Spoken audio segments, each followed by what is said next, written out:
Assalamualaikum warahmatullahi wabarakatuh. Kami perwakilan dari kelompok 4 yang beranggota saya Nur Halimah, ada Hanhan Burhanuddin, Sapira Dewi Rasmita, Erwin, juga Sela Lestari, yang akan mempresentasikan tentang saham dan valuasinya. Berikut sub-sub pembahasan. Pertama, saham dan valuasinya. Kedua, definisi saham. Ketiga, hak hukum dan fasilitas pemegang saham. 4, jenis-jenis saham. 5, penilaian saham. Dan 6, analisis fundamental. Saya akan menjelaskan tentang saham dan valuasinya. Valuasi saham adalah proses penaksiran prediksi atau estimasi terhadap nilai sebuah aset harga saham.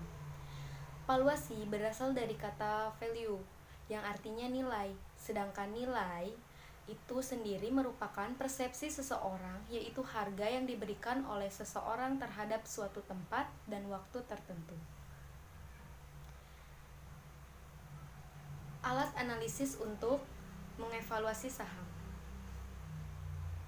Pertama, analisis fundamental adalah metode analisis perusahaan yang didasarkan pada faktor-faktor fundamental ekonomi suatu perusahaan, termasuk sisi kinerja, keuangan, dan bisnis perusahaan. Kedua, analisis teknikal adalah teknik analisa yang menganalisa fluktuasi harga dalam rentang waktu tertentu dari pergerakan harga tersebut, terhadap mengamati pola-pola tertentu yang dapat dipakai sebagai dasar untuk melakukan pembelian atau penjualan. Yang kedua, definisi saham. Saham dapat didefinisikan sebagai tanda penyertaan atau kepemilikan seseorang atau badan dalam suatu perusahaan atau perseorangan terbatas. Wujud saham adalah selembar kertas yang menerangkan bahwa pemilik kertas tersebut adalah pemilik perusahaan yang menerbitkan surat berharga tersebut. Yang ketiga, hukum dan fasilitas pemegang saham. Pemegang saham biasa adalah pemilik perusahaan dan mereka memiliki hak dan fasilitas tertentu. Yang pertama, kendali atas perusahaan adalah pemegang saham biasa. Suatu perusahaan berhak memilih para direkturnya. Selanjutnya, memilih pengurus yang akan mengelola usaha. Dalam suatu perusahaan kecil, pemegang saham utama umumnya juga sebagai presiden dan ketua dewan direksi. Yang kedua, hak preemptif adalah pemegang saham biasa seringkali memiliki hak yang disebut hak preemptif untuk membeli setiap tambahan saham yang dijual perusahaan, yakni ketentuan dalam merupakan suatu anggaran dasar perusahaan yang memberikan hak kepada pemegang saham biasa untuk membeli emisi baru saham biasa. Baik, saya akan melanjutkan pembahasan mengenai jenis-jenis saham. Berdasarkan cara peralihannya terbagi menjadi dua. Yang pertama, bearer stock adalah saham yang tidak ditulis nama dari pemiliknya. Tujuannya supaya mudah untuk dipindah tangankan dari suatu investor ke investor lainnya.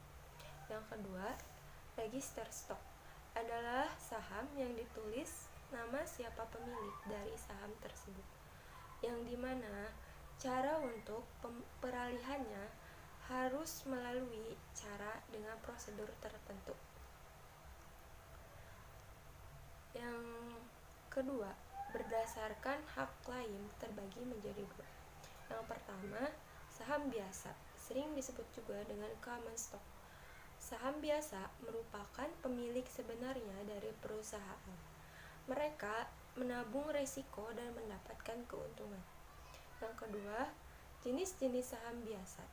Meskipun sebagian besar perusahaan hanya memiliki satu jenis saham biasa, terkadang digunakan saham terklarifikasi untuk memenuhi kebutuhan-kebutuhan tertentu.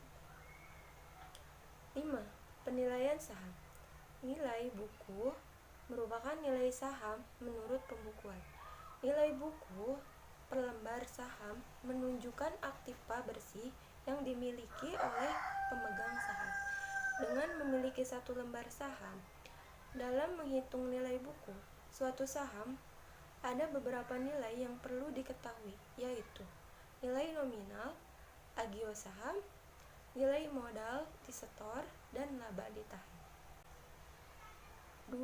Nilai pasar adalah harga saham yang terjadi di bursa pada saat tertentu yang ditentukan oleh pelaku pasar.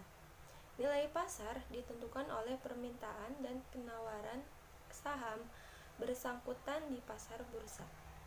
3. Nilai intrinsik disebut juga dengan nilai fundamental atau nilai seharusnya dari suatu saham.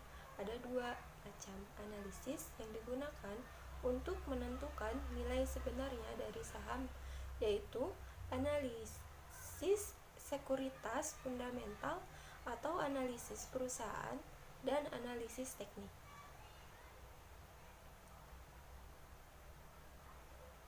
4. Pendekatan nilai sekarang. Pendekatan ini juga disebut metode kapitalisasi laba karena melibatkan proses kapitalisasi nilai-nilai masa depan. 5. Pendekatan PER atau Price Earning Ratio. Pendekatan PER menunjukkan rasio dari harga saham terhadap earning. Rasio ini menunjukkan beberapa besar investor menilai harga saham terhadap kelipatan dari earning. 6. Analisis fundamental. Analisis fundamental adalah analisis sekuritas yang menggunakan data-data fundamental dan faktor-faktor eksternal yang berhubungan dengan badan usaha. Data fundamental yang dimaksud adalah data keuangan, data pasar, siklus bisnis, dan sejenisnya.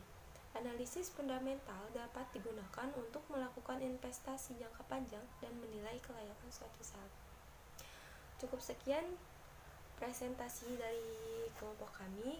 Mohon maaf apabila ada kurang dan salah kata dalam penyampaian materinya. Sekian dan terima kasih. Assalamualaikum warahmatullahi wabarakatuh.